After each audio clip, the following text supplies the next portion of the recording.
ಸೇರಿದಂತೆ ಸರ್ಕಾರಿ ಶಾಲಾ ಮಕ್ಕಳನ್ನು ತಯಾರು ಮಾಡಬೇಕು. ಜೊತೆಗೆ ಎಸ್ಎಸ್ಎಲ್ಸಿಯಲ್ಲಿ 100ಕ್ಕೆ 100ರಷ್ಟು ಫಲಿತಾಂಶ ಪಡೆಯಬೇಕು ಎಂಬುದು ನಮ್ಮ ಪ್ರಮುಖ ಉದ್ದೇಶವಾಗಿದೆ ಎಂದು ಜಿಲ್ಲಾ ಪಂಚಾಯತ್ ಮುಖ್ಯ ಕಾರ್ಯನಿರ್ವಹಣಾಧಿಕಾರಿ ಬಿಆರ್ ಪೂರ್ಣಿಮಾ ಕರೆ ನೀಡಿದರು.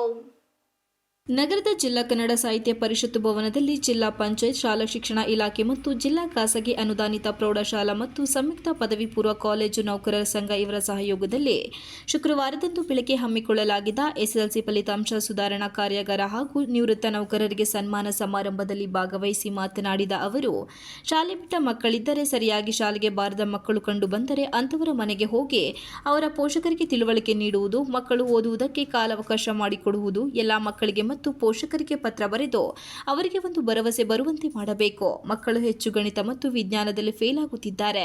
ಆ ವಿಷಯವನ್ನು ಶಿಕ್ಷಕರು ಹೆಚ್ಚು ಫೋಕಸ್ ಮಾಡಬೇಕೆಂದು ಕಿವಿಮಾತು ಹೇಳಿದರು. ಯಾರು ಅನುತ್ತೀರ್ಣರಾಗುತ್ತಾರೆ 100ಕ್ಕೆ 100ರಷ್ಟು ಫಲಿತಾಂಶ ಬರಬೇಕೆಂಬ ನಮ್ಮ ಉದ್ದೇಶವಾಗಿದೆ. ಶಿಕ್ಷಕರು ಆಯಾ ಶಾಲೆಯಲ್ಲಿ ಮಕ್ಕಳು ಯಾವ ವಿಷಯದಲ್ಲಿ ವೀಕ್ ಇದ್ದಾರೆ ಎಂಬುದನ್ನು ಗ್ರಹಿಸಬೇಕು. ಅಂತವರಿಗೆ ಸ್ಪೆಷಲ್ ತರಗತಿ ಮಾಡಬೇಕು ಎಂದು ಸಲಹೆ ನೀಡಿದರು. ಪಾಸ್ ಆಗುವ ಉದ್ದೇಶವಾಗಿದ್ದರೆ ಪರ್ಸೆಂಟೇಜ್ ಬಗ್ಗೆಯೂ ಗಮನವಹಿಸಬೇಕು ಹಾಗೂ ಆತನ ನಾಲೆಡ್ಜ್ ಇಂಪ್ರೂವ್ ಆಗಿರಬೇಕು.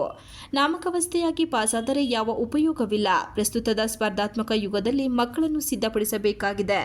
ಜನರಲ್ ನಾಲೆಡ್ಜ್ ಇರಬಹುದು, ಪಾಠದ ಜೊತೆಗೆ ಪುಸ್ತಕ ಓದುವುದನ್ನು ಹೇಳಿಕೊಡಬೇಕು. ಕೆಲ ಮಕ್ಕಳು ಶಾರ್ಪ್ ಆಗಿ ಇರುತ್ತಾರೆ, ಇನ್ನು ಕೆಲ ಮಕ್ಕಳು ಓದುವುದರಲ್ಲಿ ಸ್ವಲ್ಪ ಹಿಂದೆ ಇರುತ್ತಾರೆ. ಈ ವೇಳೆ ಅಂತವರಿಗೆ ರೀಡಿಂಗ್ ಮೆಥಡ್ ತಿಳಿಸಬೇಕಾಗುತ್ತದೆ. ಓದನ್ನು ರೀಕಾಲ್ ಮಾಡಿದರೆ ಹೆಚ್ಚು ತಲೆಯಲ್ಲಿ ಉಳಿಯುತ್ತದೆ. ಈ ದಿನಗಳ ಹಿಂದೆ ಶ್ರೀ ಆದಿಚುಂಚನಗಿರಿ ಮಠದಲ್ಲಿ ಮಕ್ಕಳಿಗಾಗಿ ಕಾರ್ಯಾಗಾರ ಮಾಡಲಾಗಿತ್ತು. ಶೀಘ್ರದಲ್ಲೇ ಇನ್ನೊಂದು ಕಾರ್ಯಾಗಾರ ಮಾಡಲು ಸೂಚಿಸಲಾಗಿದೆ ಎಂದು ಹೇಳಿದರು. ಆರ್ಥಿಕ, ಸಾಮಾಜಿಕವಾಗಿ, ಶೈಕ್ಷಣಿಕವಾಗಿ ಹಿಂದುಳಿದ ಮಕ್ಕಳಿಗೆ ಸರ್ಕಾರಿ ಶಾಲೆಗೆ ಬರುತ್ತಾರೆ. ಖಾಸಗಿ ಮಕ್ಕಳ ಜೊತೆ ಸ್ಪರ್ಧೆ ಮಾಡುವಂತೆ ಸರ್ಕಾರಿ ಶಾಲಾ ಮಕ್ಕಳನ್ನು ತಯಾರು ಮಾಡಬೇಕು ಎಂಬುದು ನಮ್ಮ ಉದ್ದೇಶವಾಗಿದೆ. ನಮ್ಮ ಉದ್ದೇಶ ಸಫಲವಾಗಿ 100ಕ್ಕೆ 100ರಷ್ಟು ಫಲಿತಾಂಶ ಬರಬೇಕು ಎಂದು ಕರೆ ನೀಡಿದರು. ಶಾಲಾ ಶಿಕ್ಷಣ ಇಲಾಖೆ ಉಪನಿರ್ದೇಶಕರಾದ ಎಚ್.ಎಸ್. ಚಂದ್ರಶೇಖರ್ ಮಾತನಾಡಿ, ಪ್ರಸ್ತುತದಲ್ಲಿ ಎಸ್ಎಸ್ಎಲ್ಸಿ ಫಲಿತಾಂಶದ ಕಡೆ ಹೆಚ್ಚಿನ ಗಮನ ನೀಡಬೇಕಾಗಿದೆ. ಸ್ಥಳೀಯ ಆಡಳಿತ ಸಂಸ್ಥೆ ಮತ್ತೊಂದು ಸರ್ಕಾರ ಎಡರಿಂದ ಒತ್ತಡವಿದೆ. ಶಾಲಾ ಶಿಕ್ಷಕರಿಗೆ ಸೇವಾ ಸುರಕ್ಷತೆ ಕೊಡುವ ಬಗ್ಗೆ ಸರ್ಕಾರವು ಕ್ರಮ ತೆಗೆದುಕೊಳ್ಳುತ್ತಿದೆ. ಎಸ್ಎಸ್ಎಲ್ಸಿ ಪರೀಕ್ಷೆಯ ಫಲಿತಾಂಶದ ಸಂಕ್ರಮಣ ಕಾಲವಾಗಿದೆ. ಕಡ್ಡಾಯ ಶಿಕ್ಷಣದಲ್ಲಿ ಮತ್ತು ಹಾಜರಾತಿಯಲ್ಲಿ ಎಲ್ಲರ ಜವಾಬ್ದಾರಿ ಹೆಚ್ಚು ಇದೆ ಎಂದು ಹೇಳಿದರು. ಟೀಚರ್ಸ್ ಮತ್ತೆ ಇವರು ಎಲ್ಲ ಇದ್ರು. ಆ ತರದ ಇನ್ನೊಂದು ವರ್ಕ್ಶಾಪ್ ಮಾಡಬೇಕು ಅಂತ ಹೇಳಿದೀವಿ. ಇನ್ನೊಂದು ವರ್ಕ್ಶಾಪ್ ಮಾಡಿ ಎಜುಕೇಟ್ ಮಾಡಬೇಕು ಅಂತ. ನಮ್ಮ ಸರ್ಕಾರಿ ಶಾಲೆ ಮಕ್ಕಳಿಗೆ ನಿಮಗೆ ಗೊತ್ತಿರೋ ಹಾಗೆ ಆರ್ಥಿಕವಾಗಿ, ಸಾಮಾಜಿಕವಾಗಿ, ಶೈಕ್ಷಣಿಕವಾಗಿ ಹಿಂದುಳಿದಿರೋ ಮಕ್ಕಳೇ ನಮ್ಮ ಸರ್ಕಾರಿ ಶಾಲೆಗೆ ಬರುವಂತವರು. ಅವರನ್ನು ಕೂಡ ನಿಮ್ಮ ಮಕ್ಕಳ ಜೊತೆ, ಅಂದ್ರೆ ಖಾಸಗಿ ಶಾಲೆಯ ಮಕ್ಕಳ ಜೊತೆ ಕಾಂಪೀಟ್ ಮಾಡೋ ರೀತಿಯಲ್ಲಿ ನಾವು ಅವ್ರನ್ನ ತಯಾರು ಮಾಡಬೇಕು ಅನ್ನೋದು ನಮ್ಮ ಉದ್ದೇಶ. ಆ ಉದ್ದೇಶ ಸಫಲ ಆಗಬೇಕು. ಮತ್ತೆ ನಿಮ್ಮ ಕಡೆಯಿಂದನೂ 100% SSLC ರಿಸಲ್ಟ್ ಬರಬೇಕು. ಯಾವ ಮಕ್ಕಳು ಫೇಲ್ ಆಗಬಾರ್ದು.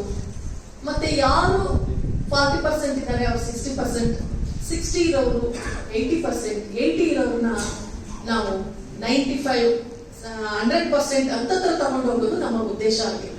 ಕಾರ್ಯಕ್ರಮದಲ್ಲಿ ನಿವೃತ್ತ ಶಿಕ್ಷಣಾಧಿಕಾರಿ ಜೆ.ಬಿ. ತಮ್ಮಣ್ಣಗೌಡ, ಕ್ಷೇತ್ರ ಶಿಕ್ಷಣಾಧಿಕಾರಿ ಜಿ.ಎನ್. ಮಂಜುಳಾ, ಅರಸೀಕೆರೆ ಕ್ಷೇತ್ರ ಶಿಕ್ಷಣಾಧಿಕಾರಿ ಎಚ್.ಪಿ. ಮೋಹನ್ ಕುಮಾರ್, ರಾಜ್ಯ ಪ್ರೌಢಶಾಲಾ ಸಹ ಶಿಕ್ಷಕರ ಸಂಘದ ರಾಜ್ಯ ಸಹ ಕಾರ್ಯದರ್ಶಿ ದೇವರಾಜೇಗೌಡ, ಸರ್ಕಾರ ನೌಕರರ ಜಿಲ್ಲಾಧ್ಯಕ್ಷ ಬಿ.ಪಿ. ಕೃಷ್ಣೇಗೌಡ, ಮುಖ್ಯೋಪಾಧ್ಯಾಯರ ಸಂಘದ ಜಿಲ್ಲಾಧ್ಯಕ್ಷ ಬಿ.ಎಲ್. ಚಂದ್ರಪ್ಪ, ಪ್ರೌಢಶಾಲಾ ಸಹ ಶಿಕ್ಷಕರ ಸಂಘದ ಜಿಲ್ಲಾಧ್ಯಕ್ಷ ಎಚ್.ಸಿ. ಬಸವರಾಜು, ಪ್ರಾಥಮಿಕ ಶಾಲಾ ಶಿಕ್ಷಕರ ಸಂಘದ ಜಿಲ್ಲಾಧ್ಯಕ್ಷ ಅಣ್ಣಪ್ಪ, ದೈಹಿಕ ಶಿಕ್ಷಕರ ಸಂಘದ ಜಿಲ್ಲಾಧ್ಯಕ್ಷ ಕೆ.ಎಲ್. ಚಕ್ರಪಾಣಿ, ಅನುದಾನಿತ ಪ್ರಾಥಮಿಕ ಶಾಲಾ ಶಿಕ್ಷಕರ ಸಂಘದ ಜಿಲ್ಲಾಧ್ಯಕ್ಷ ಕೆ.ಬಿ. ಸತೀಶ್, ಲಿಪಿಕಾ ನೌಕರರ ಸಂಘದ ಜಿಲ್ಲಾಧ್ಯಕ್ಷ ಬಿ.ಎನ್. ಜಯರಾಮ್ ಹಾಗೂ ಜಿಲ್ಲಾ ಅನುದಾನಿತ ಶಾಲಾ ನೌಕರರ ಕಾರ್ಯಕಾರಿ ಸಮಿತಿ ಅಧ್ಯಕ್ಷ ಕೆ.ಬಿ. ಆನಂದ್, ಗೌರವಾಧ್ಯಕ್ಷ ಎಂ.ಎಂ. ನಟೇಶ್, ಪ್ರಧಾನ ಕಾರ್ಯದರ್ಶಿ ಎಸ್.ಪಿ. ಕಲ್ಯಾಣ್ ಕುಮಾರ್, ಖಜಾಂಚಿ ಎನ್.ಎಚ್. ನವೀನ್ ಕುಮಾರ್, ಉಪಾಧ್ಯಕ್ಷ Shriprakash, A L. Jagadish, K. Devaraju, K L. Harish, G R. Prashanth, Sundaresh, D. Uluvare ಇತರರು ಉಪಸ್ಥಿತರಿದ್ದರು.